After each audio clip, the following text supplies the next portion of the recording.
sports media personality, here checking in with this morning's pre-practice check-in. Let's have some conversations and talk some Alabama football. As you come in, please drop a like, please drop a subscribe. Make sure you share the content. If you're subscribed to the channel already, make sure your notifications are on so you don't miss any of the content. We got a lot of fall camp coverage going. The season is kicked back off. We got practice, insight. We actually are doing some things where we're going to be hands-on this season. So this week is about to get real interesting this year. We're going to see some things on the channel that looks a little familiar, right? A little familiar, but they're going to be new approaches to how we present this stuff. Appreciate everybody for coming in once again. Drop the likes, share the stream. Make sure you subscribe to the channel. I just want to start the morning off chilling, just talking a little bit. It's Monday morning. What's good, Coach Snell? Good to see you in the chat. Roll Tide. I just want to kind of identify some storylines that are going into today's practice. One being, good morning, Urban Essence. Good to see you, Roll Tide. Good to see everybody. As y'all continue to come in, just continue to run the likes up. We talking Alabama pre-practice storylines as practice gets ready to kick off here in about 10 minutes. What's up? What's good, Dwayne? Good to see you, Roll Tide. Fo Guy, good to see y'all. Everybody hit that like button, hit the thumbs up button for me as you come in. The quicker we hit those, the better it is, and the more people come in the chat, the more the content gets spread out, the more people are talking real Alabama football instead of some of these crazy narratives that people are trying to be out here and push and act like they got some insider scoop. But anyways, we're in this stage of fall camp where this week, after all your first week, first look, conditioning, real I guess you could say calibration, because this training schedule, let's talk about this before we get into Bama, just Bama ball in general. The training schedule, the practice schedule for college football has changed so much in the past 5 years, right? Summer workouts weren't necessarily approved or organized. They were kind of like, self-held, self-accountable things. But now the NCAA has approved a summer workout schedule, a time in the summer where you can have, I think it's 15 authorized summer workouts where you can actually chaperone them. You can have your staff there and coach them up. Basically have practices, no pads, no nothing like that, but you can have those workouts. And during those workouts is when you get those 7-on-7s, the ones, you get the D-line, O-line competition drills. All of those things are happening during those summer workouts. So that's when you want to start just work. That's when you want to start kind of fine-tuning the small details, catching the ball, looking the ball all the way in, following through on your throws, DBs raking the ball with aggression after the catch. DBs working on looking the ball into the hand, like all the small things that you need to do just to have a part of you, to be part of your makeup and to be a special athlete or just an athlete in general. The summer is when you want to hone in on those skills. So now that the NCAA has permitted that, the quality of product showing up in fall camp should be a lot better in a sense for all programs, not just for Alabama. So I look at it now. I look at where Alabama is right now in all the competitions and all the different position groups. And we have yet to really go in depth about the wide receivers. We mentioned a few names. We talk about how many are there, what we expect them to do, but we've yet to go in depth about that. And it's for a reason, because I don't think we'll start to really understand what's happening in that room until about Wednesday of this week. But today, I got some intel, got some word over the weekend, this past week, after the first couple days of practice. Saturday at Media Day, I got to speak with TB, and I also got to speak with EJ via FaceTime. And it was one of those things where you kind of get the feel in the sense that all the running backs feel like this week is going to be their week to prove where they stand on the depth chart. You talk about the scrimmage being this week. I think this first scrimmage, because of the quarterback battle, and them wanting to have I don't think they're forcing it, but I believe the staff wants to have the quarterback QB1 announced after this scrimmage this week. So with that being said, there's some things that's going to be happening early in the week with the run scheme. We know that's a focal point on the offensive line this offseason, but the running back room is going to have a lot of opportunities to showcase how that pecking order is going to go. this week, I truly believe with this being week 2 of preseason fall camp, you start getting into your first phase of week 1 planning for your game week prep. And I think there's small increments of that phase being done throughout the off season, right? Kind of like Coach Saban has done, and we've come to know Coach Saban to do. Uh, but I think more teams are doing that regardless of how their season finishes, because turning the page in college football is happening so much faster than it used to 10 years ago. Shout out to the 15 in the chat, man. Continue to run the likes up. Continue to hit that thumbs up button. We're live right now. You can type in the chat, jump in the comments. I will acknowledge your comments. Roll Tide, Dylan. Roll Tide, Dwayne. Roll Tide, Folk Guy. Good to see everybody. Run the comments up, man. You guys, I like when you all come in, post live, or you get on the shorts and you comment. But don't just sit in here and just watch me talk. I want to have some, because I feel like I cover everything that I think about. I may have information for something that you may be thinking about or want to have some intel on. Hopefully that blower isn't too loud, because these dudes really ain't back there doing that, man. They be back there. It's a little work building behind me, and it's like maybe 10 yards worth of grass for them to cut on that patch, and they take like 45 minutes to do it. But I wanted to sit outside and do this live stream. Appreciate y'all for coming in. Once again, after this, we'll be live on TikTok talking some Bama football on the Coach Smook Network page. Just for like 15, probably less than that. I don't know how long we're gonna do it, but we'll be talking. I think what I'm gonna start doing is I'm gonna start going live on my Coach Smook Network TikTok page during practice. So as I'm getting this information coming in, as people are like texting me, or as I'm texting those on the sideline that's giving us intel or dropping nuggets for us or telling us what to look, that's where we'll start putting that content and clipping it and put it on the page. We talk running backs, right? We should hear today about how intentional they were in getting the run game, getting some type of establishment or a base for the run game. In my opinion, the run game wasn't impactful as it should have been last year. It wasn't utilized enough. And I think the utilization of the run game is more so the question, not necessarily the run game. The utilization of it. One, Grubb, I think there was a lot of times in this play calling scheme, and I'm gonna keep siding on this. A lot of fans won't understand it because they want so bad to feel sorry or praise Ty Simpson and give him these accolades as if he did something so great as a starting quarterback, and that the offensive line was so bad. Let's state some facts for all the Ty Simpson supporters and people that think he was just such this good quarterback.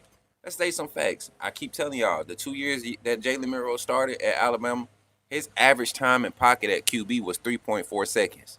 Ty Simpson last year was a 4.9, almost 5 seconds, 4.86 or something like that, almost 5 seconds in the pocket. So you're getting a whole extra second, and your completion percentage is around the same. The volume of passes ain't the same. You threw more than Jalen, we'll give you that. But your completion percentage ain't much better than what his was. Your total yardage for the season ain't much better. How many passing touchdowns did Ty Simpson need in the season with last year, y'all? Was he like top 20, top 25 as far as total touchdown passes? I don't think so. Now, to his defense, in the same conversation, to his defense, there was some big drops by wide receivers last season. 7 throughout the season, in particular by Ryan Williams. You had 2 or 3 big ones from Jeremy Bernard.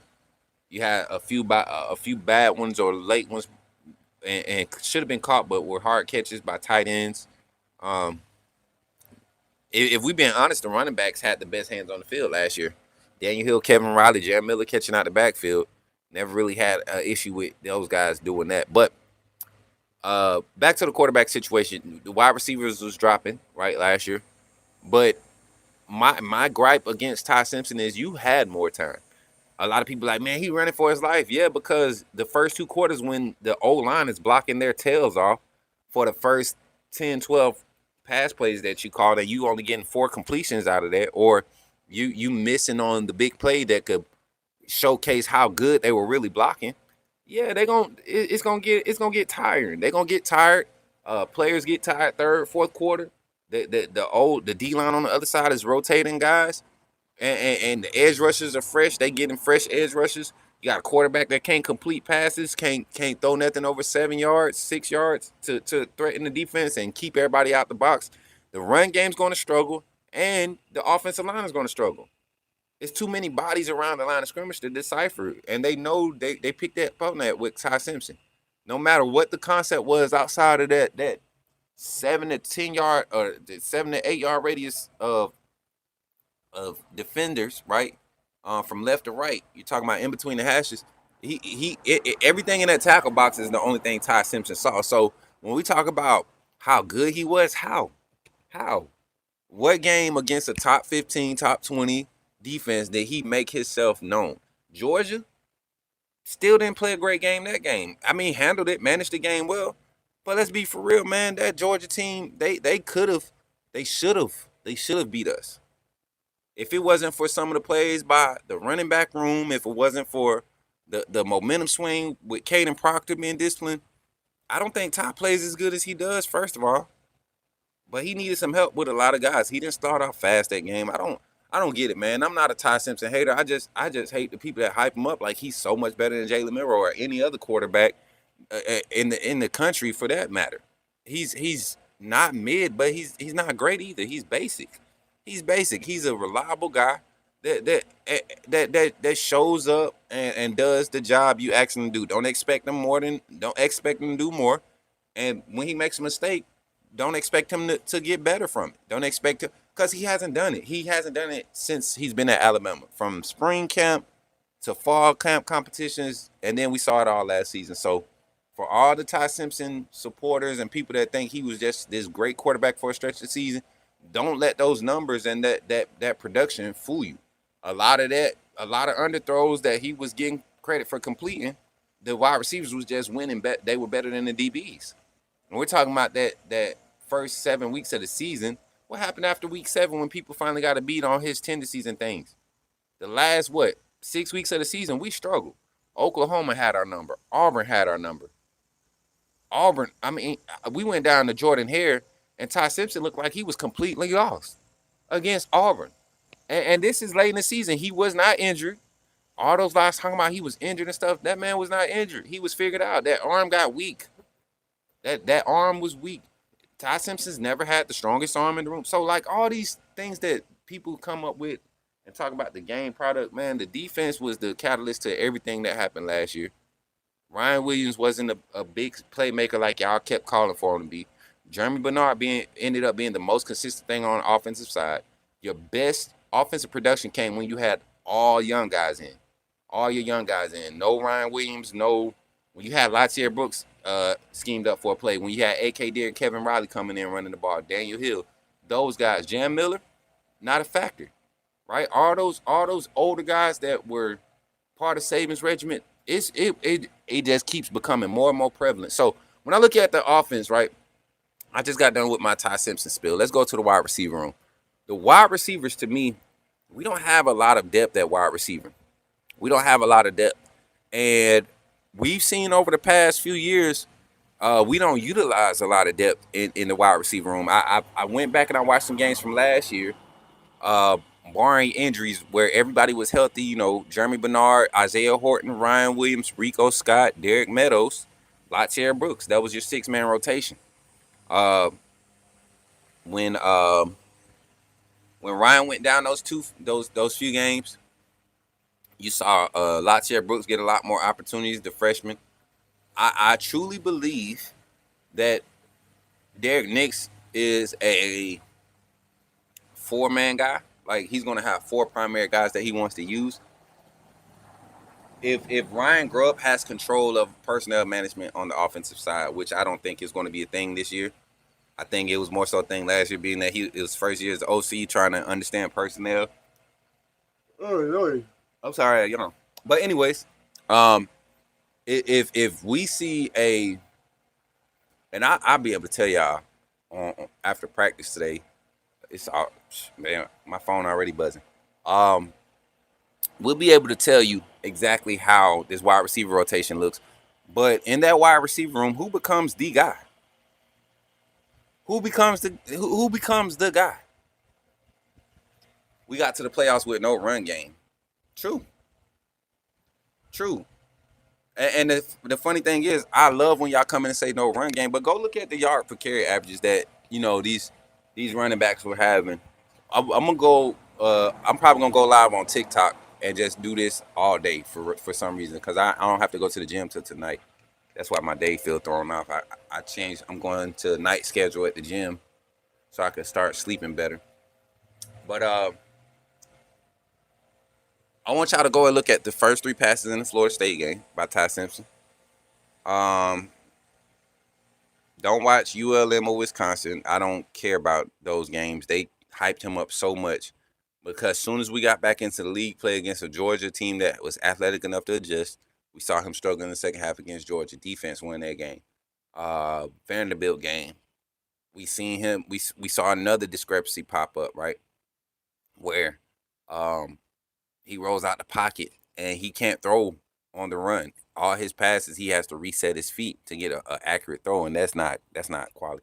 Anyways, I don't want to get into the Ty Simpson quarterback issues and offense-wide struggle last year. It's in my opinion, it evolved around the quarterback choice you made. Simple as that. Yeah, I'm chilling now. I'm glad I'm sitting back. This is a good little vibe. Can y'all hear me good? My porch look pretty nice up here. It's a nice little view in the background. But so you got that conversation happening. But wide receivers, I got to get back to it. I keep getting off track. Who is this? What I want y'all to look at is this.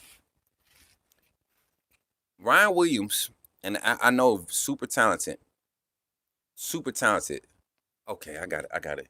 Because I can't stand the Ty praise when he was not good at all, bro. Like, Ty was fine, but had no legs, just looked heavy. Keelan is another level speed wise, which can give us such a big advantage in scramble. It's not even that. You don't even want listen. If Ty completes 3 out of the 7 big shot plays that we called in the first half, right, on average, I think he said it was 6 big shot plays that they try to call on the regular. In each half, they try to get 6 big plays. They want to connect on 7 explosives throughout the game. If Ty Simpson connects on, first of all, let's do this. Let's do the first one against Florida State. If he hits Latsier Brooks on the wide open third and line of game,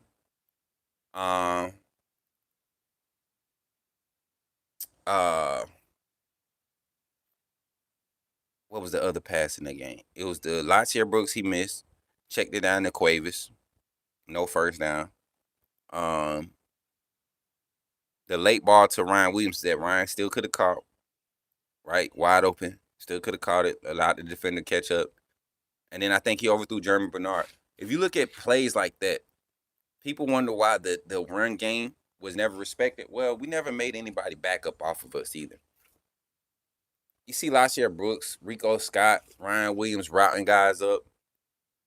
You got one-on-one Isaiah Horton, the big 6'4", 6'3" wide receiver that you went out in the portal to get. Clearly, he's not a physical guy, but can definitely go up for 50-50 balls. Ty Simpson didn't give those guys no opportunities like that, and those plays were being called. We saw a lot of vertical release routes, and people hate that because they feel like it's not working. No, the quarterback got to know how to time up some things and throw some things open and get guys thrown in stride so that you can open up the run game. The run game will not exist if we don't have a quarterback that can threaten the defense with his arm. Because even if you utilize your legs, you saw what they did to Jalen Milroe. Exactly, Fossey Sports. He said, you remember the LSU game, he checked down to Bernard when Derek Meadows had 3 steps on the DB. Wide open. Wide the freak open. But we saw that in the Florida State game. Latsier Brooks breaking on a freaking C route. A C route, which is basically like a bend corner. Right? Inside release stack, break out to the corner. Right to the pylon. Latsier Brooks was wide open a couple times last season. The Missouri game. We win that game, but why do we struggle like we do so early on the first drive. Go look at it. That secondary should have been cooked. A guy like Keelan Russell would have been in his bag. So that's why I say the run game did not get to the point it got to. It should have got to or could have got to last year. And then, like I said, and I like to have this double sided conversation because what's good, Stretch? I like to have this good double sided conversation because there's no full blame on Ty, right? But the quarterback can really dictate what happens with everybody else. How many times have we seen quarterbacks just give wide receivers a chance and like a play gets made early in the season, and then the rest of the season you see that wide receiver making those same type of plays, same caliber of plays. That's why I think you saw with Tua the way those guys played for him, diving. Never. How many times do you see wide receivers looking, double checking, balls in the air, and they double checking to see what a defender is when Ty throws the ball, a deep ball? Or how many times have you seen a wide receiver sitting in the zone and clapping his hands like 6, 7 times, waiting for Ty to release the ball? I I think one, Ty didn't have a lot of confidence in his receivers, especially after some of them early drops by Ryan Williams. I don't think he had a lot of deep ball confidence in his receivers. But then, two, when you get in the game and your wide receivers kind of they're hesitant about making their reads or their breaks and cuts because they're not sure if you're going to see it. That you were just fighting an uphill battle from the first snap. And that's with the lack of confidence in your quarterback. So you stunt the development of your wide receivers, you stunt the development of your tight ends, your whole passing scheme. You might have some positive plays, you have some things you do confidently, but if your quarterback cannot complete the big ones to make everybody get uncomfortable, right? Or to excite the offensive line, what do you expect, man? It's like imagine coming home every day, you know, you done got married to a woman that you say you love, but every day you come home to baked chicken and rice. Every day. Every day. Monday through Sunday, Sunday through Sunday, however you want to call the week. And 365 days a year. Every time you got off of work and got home at 6 p.m., that woman got baked chicken and rice. The same piece of chicken, right? Not a leg and quarter one day. She gonna give you two legs and some rice every day. How long do you think you'll be saying, "Oh, that's good, baby. Thank you, thank you." How long before you get tired of that? How long before you start sneaking and going to McDonald's before you come home? How long before you start saying, "Hey, I already ate. I ate at work."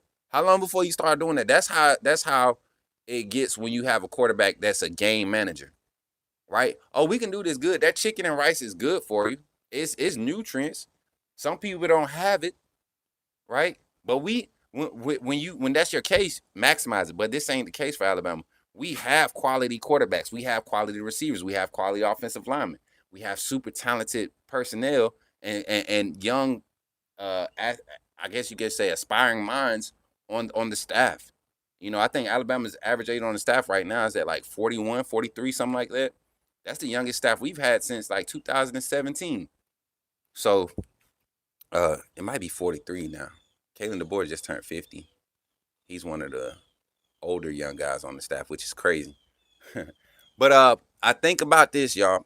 The wide receiver room, Ryan Williams. Let's get direct with these wide receivers. What's up? What's good, Deron Jenkins? And let me acknowledge some comments before we continue to go. We having some good conversation this morning. Appreciate y'all for pulling up. Down South Outdoorsman said Ty was fine. I seen that one. So you remember, yep, LSU, good point down south. Appreciate you. Stretch says, what's up? Last year it was straight reads on routes. I think this year the RPO game just opens up regardless of Mack or Russell.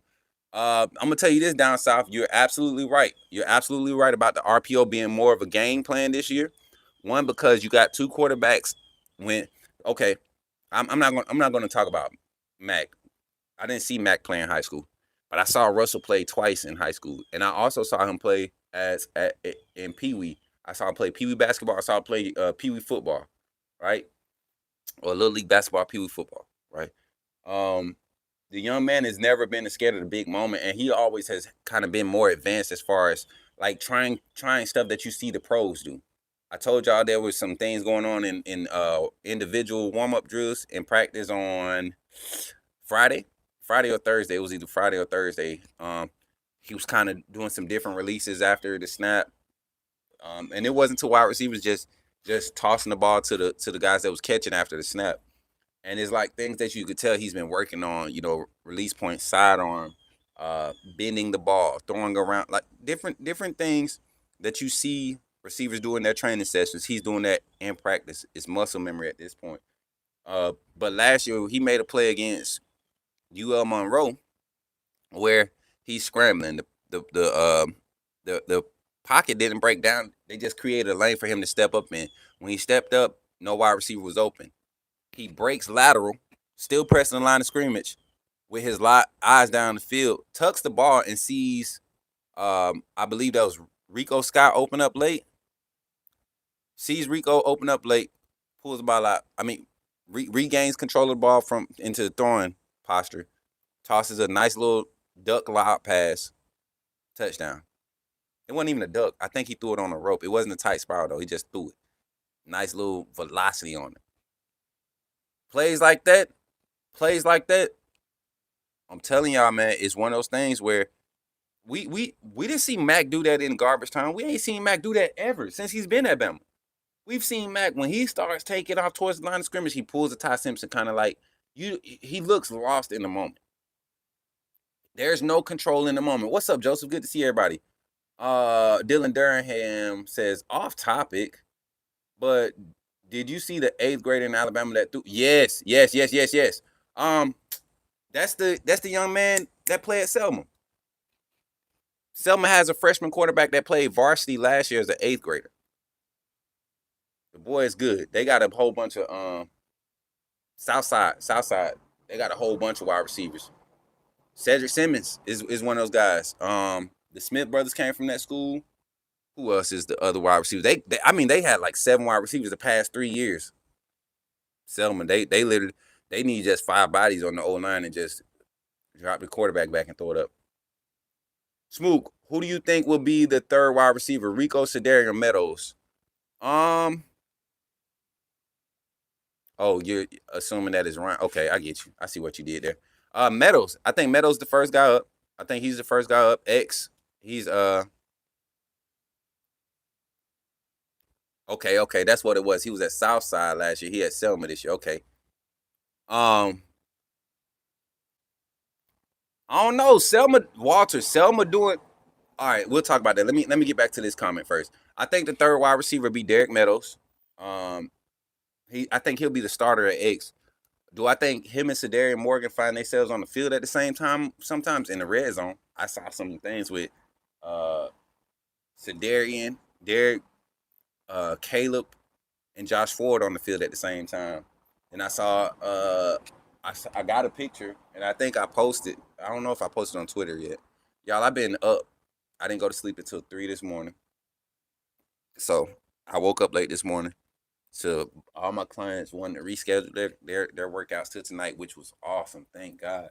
Thank you, Jesus, for that. So I got 3 clients tonight we'll be working out with. So all the hiccups and stuff is my body just kind of waking up for real. But what I was about to say, Meadows. I think Meadows is the guy. But I think with this group, man, with this wide receiver room, let's talk about it from the top. I kind of just want to break down each receiver in the sense of how they can contribute to this season's outcome, the product of the offense, the production of the offense. I think at X position, let's talk about the guys that you can see line up there. Starting with Derek Meadows, I think he's had enough time in the system. Also, I got some legit reports that Derek Meadows is truly 6'7". He's truly 6'7". We know that he's listed as 6'6" on the roster, but he's 6'7", and Derek Meadows is running a 4.49.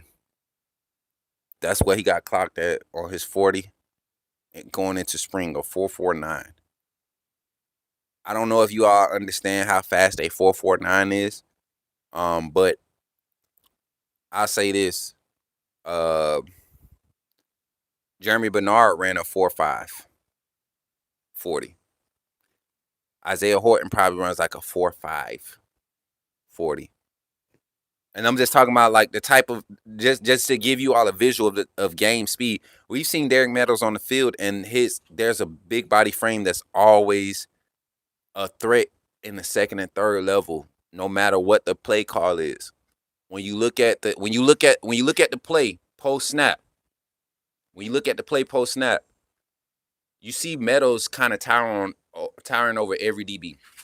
I tell you this: if Derek Meadows doesn't have at least 7, 8 red zone touchdowns this season, I'm going to walk up to Alabama and I'm going to submit my little 2-page resume of a coaching resume, and I just want to sit in Ryan Grubb's ear for the whole season. I just want to sit in his ear for the whole season. There's no way you have a 6'6", 6'7" wide receiver running a 4.49. I don't care. Even if Meadows runs a 4.6, chat, you can't stop 6'7", 220 pounds with a 41-inch vert. You can't stop that in the red zone. The only way you stop it, you put 3 DBs out there pre-snap. You put 2 DBs in front of him to jam him up and 1 behind him so that he don't get the jump ball. You make the other team play 11 on 8. So I don't know, y'all. I don't know. So 6'7", Derek Meadows, just throw it up. We got 20 yards. We 20 and in. He only need 15 yards of space. We're gonna give him an extra 10 on the backside of the from the goal line. Got 10 yards to work with in that space. If you don't put that ball up in the corner, it should be a 3 yard by 3 yard box that you practice throwing into the back corner of each on each corner in the end zone. You should be practicing that. That should be you and Meadows, Sedarian, Marshall Pritchard, and Caleb Edwards. Y'all should be, the quarterback room and those 4 guys should be doing that at least for 10, 15 minutes in practice a day. You rotate it. Let's get walkthrough speed, putting it in the spot. Let's get 75 speed, putting it in that spot. Now let's go 100. Now let's go shadow. Let's put somebody in front of you so we can spar and get that timing down. The red zone, y'all got to think. If we get in one of those games where the run game is hot and we get to the red zone with the run game, that play action, jump ball actions, all of those rollouts and throwing it to the corner of the end zone, we didn't utilize that a lot last year. Ty Simpson did not give wide receivers a chance last year. A lot of late throws for guys to jump and get pushed out of bounds. You got to throw these guys open. Yes, with Big Mike Evans. I told y'all that last year with Horton. I felt like we should have been using Horton as Mike Evans. Let's keep going, man. I like the comments, y'all. Y'all running up the comments today. Keep the comments coming in. Keep the likes coming in. We got 37 people in the chat, only 14 likes. What the freak are we doing? Should I punch this freaking phone and walk off? This is messed up, man. I give y'all some of the best insider coverage and actual news from the team and reports, and y'all can't come in and drop. I'm just playing. Go ahead and drop the likes for me, man. I ain't tripping. I just want y'all to continue to hit that like button. That's how we get back in it. I have a lot of haters popping back up ever since I did my response or my reaction to the Matt Be Great video. If you watch it, you will see that I'm not hating on him, man. I'm just giving my opinion on some of the information that he put out. So go watch that video, the response to Matt Be Great's QB Intel. And it's funny because he put that video out, 2 days ago? I've been talking about what he's talking about in my live streams for months now. I've been saying it. So go make sure y'all check that out and support that. Smook, who you think is going to have the most receiving yards? Ryan, Derek, or Morgan? Receiving yards? I think Ryan might have the most yards out of those 3. Out of those 3, I think Ryan might have the most yards. But then again, it's going to be because he's going to have a higher target. He's going to have more targets.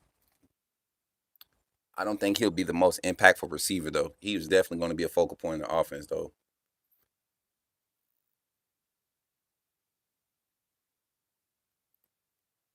Yes, Walter said he moving for the size. Just throw it up. Jackson Lloyd named the preseason freak list dudes. Numbers are wild. Looking forward to having a more athletic left tackle this year. Not just the big one. And to Caden's defense, man, I don't think this staff did him no justice, allowing him to stay at 350 plus 360. That's just not. You can't move at that size, man. You look athletic, but you can't move at that size and be effective. Josh Ford will be an elite red zone as well as 6'6". You got to think Ford, Pritchett, and Edwards are 6'5", 6'5" plus. Facts, Walter. Throw that bad boy up. Throw that bad boy. Chat, imagine guarding LeBron on the jump ball in the end zone. That's what Meadows bring. Crazy work. Ryan is going to improve this season. I don't know, Walter. I think improve is like a. I think we look at what happened to Ryan Williams last year, and I think we over exaggerated. He was 18, 19 years old last year. No, 18. He was 18 years old last season.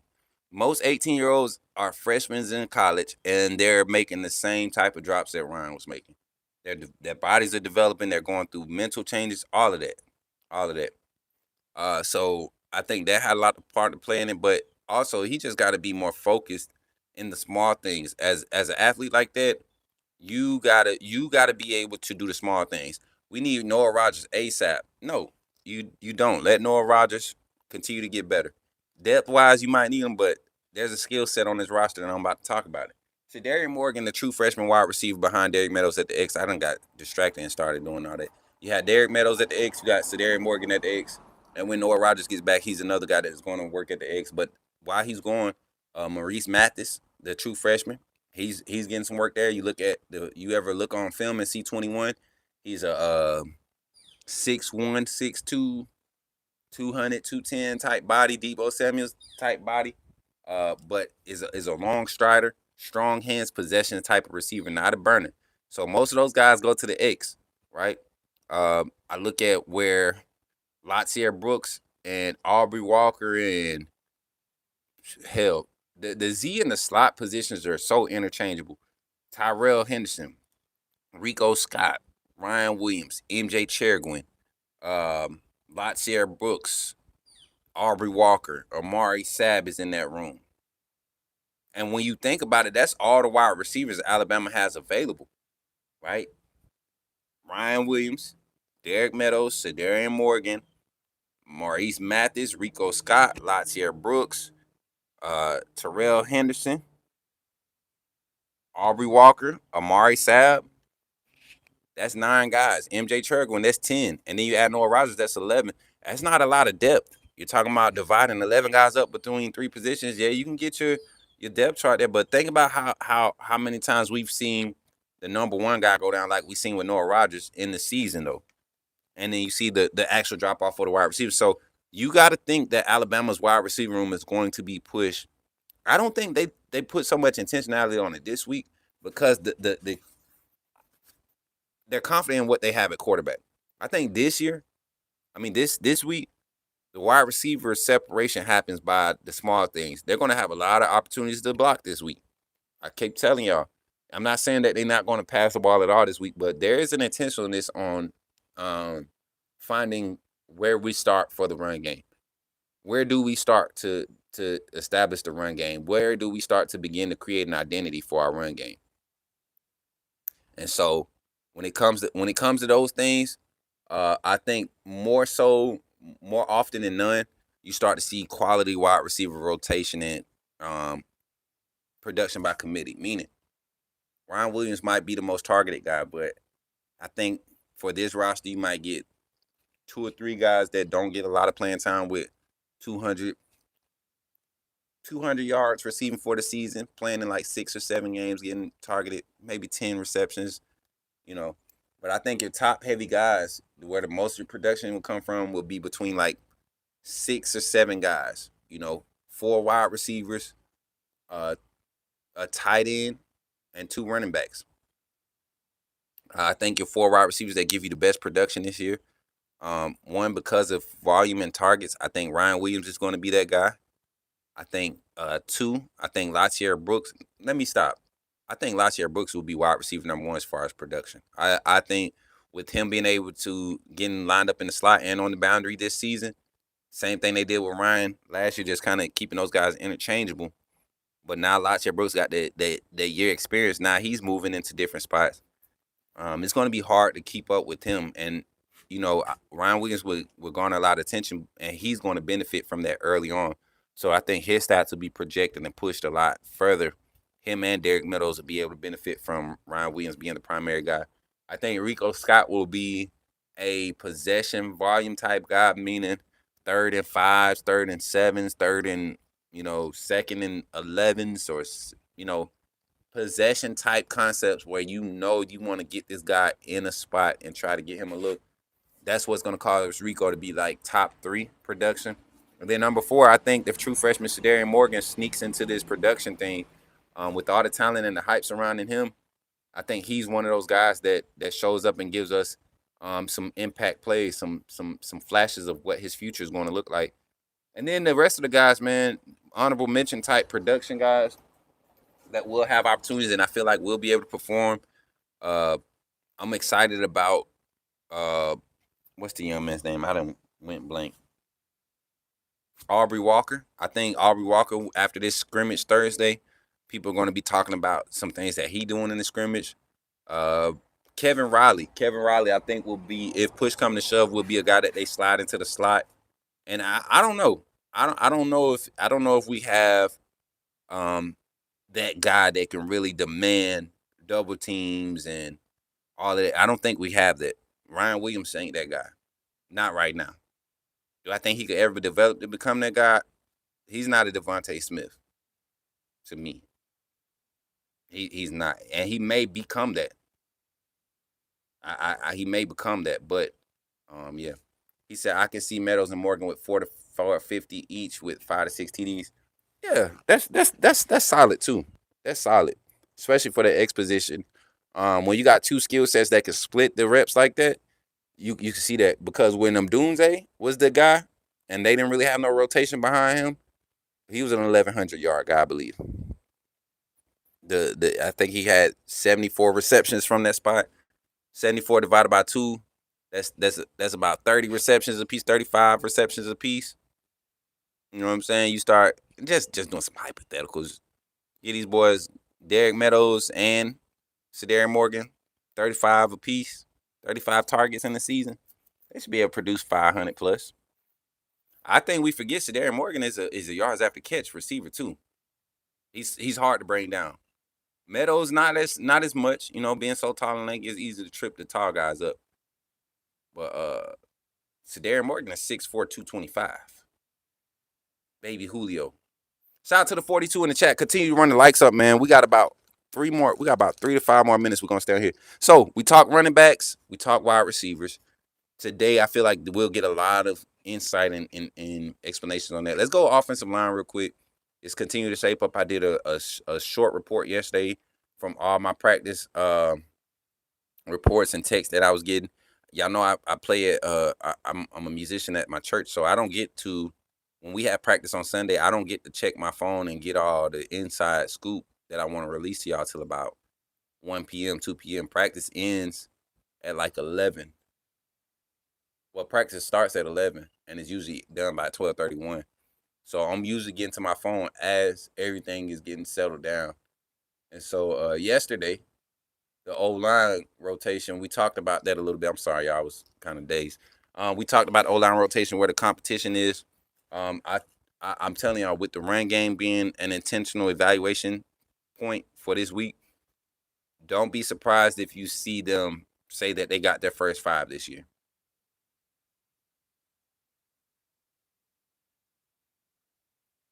So, and where'd you hear that from, Frank? Where'd you hear that from? Don't come in here talking about what you heard. I want to tell you if they telling the truth or not. Now Nick Brooks is doing good, and they really want to be intentional about getting him on the field. He's a senior. Brooks is a senior. Are you sure you ain't heard about Ethan Fields? Ethan Fields, 75. Javen James is going to have that right tackle spot though. He's going to have it. I like Javen. I like James. I like James at the spring game. I like Haywood's future potential too. That O-line gonna be crazy good. What's up, Michael? Is that Smitty? Appreciate you for pulling up, man. Oh, facts, Flossie. They have to. This year they have to. the Sunday practices at Bryant. Frank, you wasn't there. Don't try to cap, bro. Don't act like you was there. I got FaceTime footage of people that was on that sideline, bro. Don't make me go back and check for it. Please don't do that. I like for my because if you was there, if you was there Sunday, practice. If you was at practice Sunday yesterday, that means you was in exclusive company.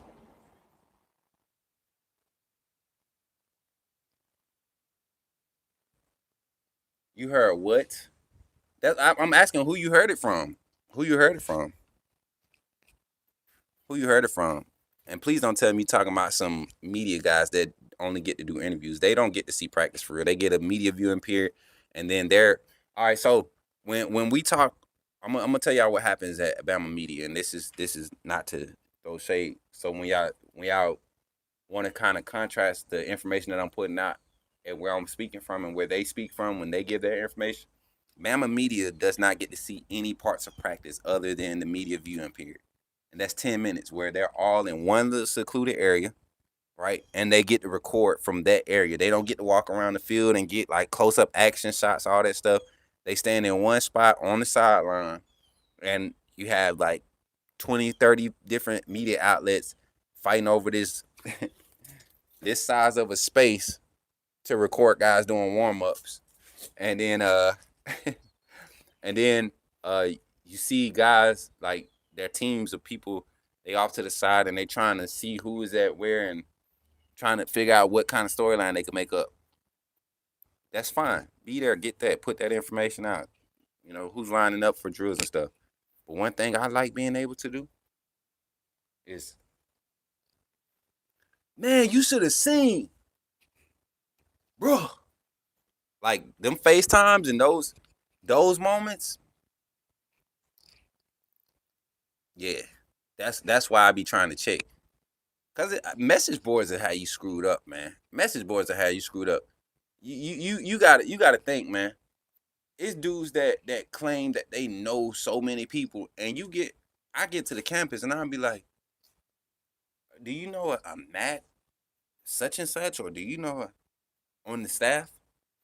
Oh no, we don't have that guy here. He was here in 2012, 2013, left 2013. And people think that because they had a brother or a sister that worked as a GA or a staff member in 2012, they still think they connected and they not. they not. D Wade, appreciate the 4.99 super chat, man. My boy said, hey, what he say? Let me like that one. Appreciate that 4.99 super chat. Y'all WD Wade in the chat for being the first super chat in the month of August, man. First super chat in the month of August. We appreciate y'all. Y'all used to be coming through showing your boy some love, man. No, Frank. I just want to know who said it. I'm not saying you challenging me. I just want to know who said it. The script A with the SEC logo, and they are going to have sponsors on the jerseys. Yeah, they already got. They not. I don't think they're replacing the script A. They are putting the SEC logo on there, and they got the Nike sponsorship logo on there. My boy said we at the first game. Yeah, man. D Wade, I was talking to my brother yesterday. My fault, y'all. I know I keep messing the mic up. I was talking to my brother yesterday, and he don't even want to go into the game, man. He want to go tailgate. And y'all know that's what I like to do. I don't care to be in the stadium every game. It's certain games I want to be in there.